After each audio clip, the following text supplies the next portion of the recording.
Tersangka H yang dikenal sebagai Ratu Narkoba asal Kabupaten Biren bersama dengan barang bukti terkait tindak pidana pencucian uang kepada jaksa di Kejaksaan Negeri Biren. Tersangka yang berinisial H sebelumnya pernah dijatuhi hukuman mati dalam perkara narkotika oleh Hakim Pengadilan Negeri Medan. Setelah terbukti bersalah dalam pengiriman narkoba jenis sabu seberat 52,5 kg dan ribuan pil ekstasi. Kejaksaan Negeri Biren juga menerima berbagai barang bukti, barang mewah yang diduga berasal dari hasil tindak pidana pencucian uang, antara lain rumah, mobil mewah, perhiasan, dan surat berharga lainnya. Kepala Seksi Pidana Umum Kejaksaan Negeri Biren, Firman Junaidi mengatakan, penyerahan tersangka ini merupakan bagian dari upaya penegakan hukum yang berkelanjutan dalam kasus narkoba dan tindak pidana pencucian uang.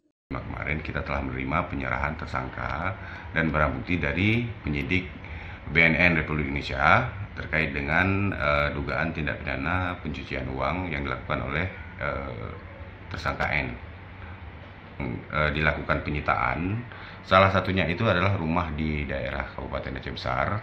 Selanjutnya ada juga 2 unit rumah yang berada di Kabupaten Biren, beberapa bidang tanah, kemudian juga ada barang-barang pribadi yang memiliki nilai ekonomis seperti jam tangan,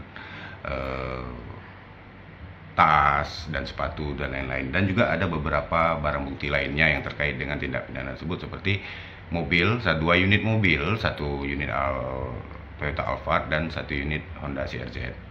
Tersebut dia kan didakwa dengan tindak pidana pencucian uang dengan ancaman pidana paling tinggi 20 tahun dan denda 5 miliar.